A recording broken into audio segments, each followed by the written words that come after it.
अस्सलाम वालेकुम दोस्तों, मैं हूं कायनात खिज़र और आप तमाम देखने और सुनने वालों को खुशामदीद।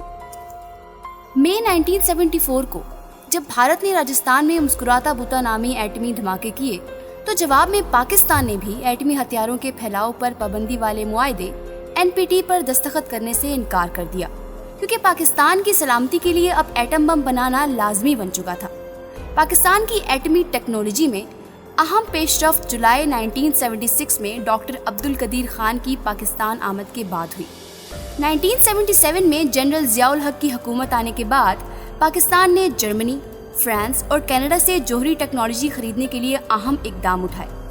हसास तरीन आलात खरीदना और उन्हें पाकिस्तान मुंतकिल करना एक अहम मसला था। पाकिस्तान ने इस मकसद के लिए यूरोप, मशरिकी वुस्ता, सिंगापुर और भारत में ISI की खास तरबियत याफ्ता एजेंटों का एक जाल बिछा दिया, जो हसास आलात मुख्तलिफ मुल्कों से खरीदते और उन्हें पाकिस्तान मुंतकिल करते थे। अमेरिका को जब इस बात का इल्म हुआ कि पाकिस्तान एटम बम बनाने के रास्ते पर गामज़न है, तो अमेरिका ने फ्रांस, कनाडा और जर्मनी पर पाबंदियां लगा दी कि वो पाकिस्तान को ऐसी कोई टेक्नोलॉजी फरोख्त ना करे जो पाकिस्तान को एटमी प्रोग्राम में पेशरफ्त का बाइस बने। मगर जर्मनी ने अमेरिका की पाबंदी के बावजूद पाकिस्तान को क्रेशियम टेक्नोलॉजी फराहम की, जो जदीद जौहरी बम में इस्तेमाल होती है।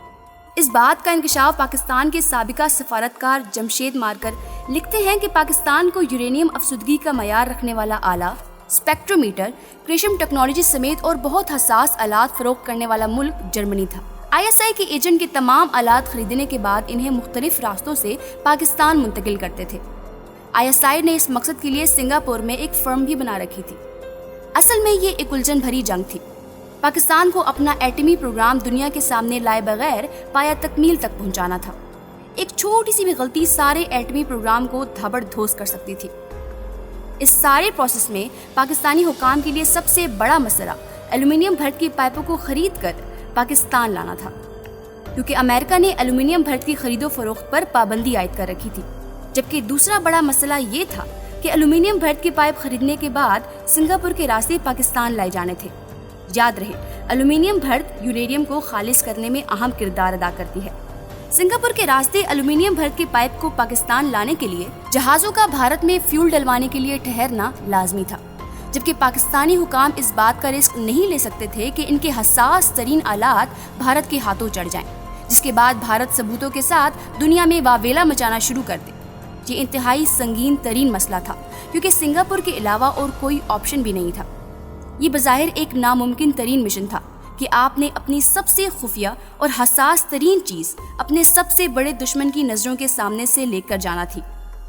ज़रा सा शक भी सारे प्लान को दफन कर सकता था, और इस मुश्किल तरीन मिशन का बेड़ा भी ISI के मारखोरों ने उठाया। ISI ने इस बात का यकीन दिलाया कि वो हसास आलात पर भारत की नज़र भी नहीं पड़ने देंगे।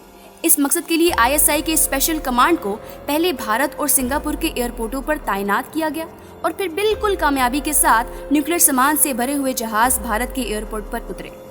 कई घंटों स्टे करने के बाद तेल डलवाया और फिर पाकिस्तान आए। भारत, जो पाकिस्तान का सबसे बड़ा दुश्मन था, इस सारे मामले में बेखबर रहा कि पाकिस्तान इसकी ज़मीन को न्यूक्लियर सामान मुंतकिल करने के लिए इस्तेमाल कर रहा है। ये दुनिया की नज़र में नामुमकिन तरीन मिशन था, जिसे ISI ने मुमकिन कर दिखाया। यूं ही नहीं कहते कि ISI पाकिस्तान की दफा की आखिरी लकीर है, जो पाकिस्तान की सलामती की खातिर हर हद अबूर कर जाती है।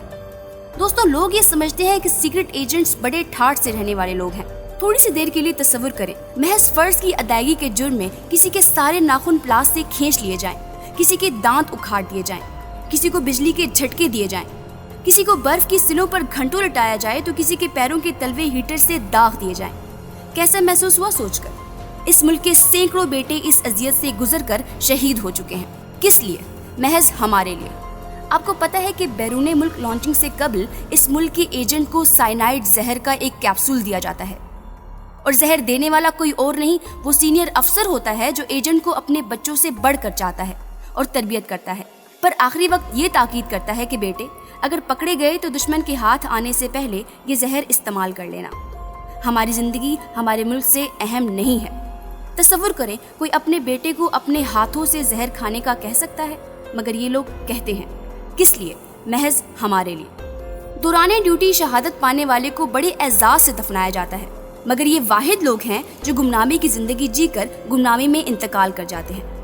ان لوگوں کا جذبہ کیا ہوگا جن کی لاشیں لانے بھی کوئی نہیں جا سکتا اور بنا شور شرابہ ان کو دفن کر دیا جاتا ہے۔ کیا یہ آسان ہوتا ہے کہ کوئی اپنے کولیگ کی لاش وصول کرنے بھی خود نہ جا سکے، جن کے بچے بھی ہوتے ہیں، گھر والے بھی اور ماں باپ بھی؟ ایسا آج تک نہیں ہوا کہ مشن پہ جانے سے پہلے کسی ایجنٹ نے اپنے مشن سے متعلق بتایا ہو۔ شہادت کی صورت میں بعض دفعہ گھر والوں کو کئی سال علم نہیں ہوتا کہ ہمارا بھائی، بیٹا یا باپ شہید ہو جائے۔ یہ لوگ کس لیے کرتے ہیں؟ یہ سب ہمارے لیے، محض ہمارے لیے۔ یہ وجہ ہے کہ ہم ان کو بنا دیکھے، بنا ان کو ملے ساری زندگی محض سیکرٹ ایجنٹس کے خیال سے محبت کرتے ہیں۔ وہ بھی تو بنا ہمیں دیکھے، بنا ہمیں ملے ہمارے لیے جان دیتے ہیں۔ تو ہم بھی بنا انہیں ملے اور بنا انہیں دیکھے ان پر جان دینے کی سوچ اپنائیں۔ اور ہاں، کسی سیکرٹ ایجنٹ کی زندگی اس سے کئی زیادہ تلخ اور سخت ہوتی ہے جتنا آپ افسانے کا گمان کرتے ہیں۔ دوستو، ہمیں امید ہے کہ آج کی یہ ویڈیو بھی آپ کو پسند آئی ہوگی۔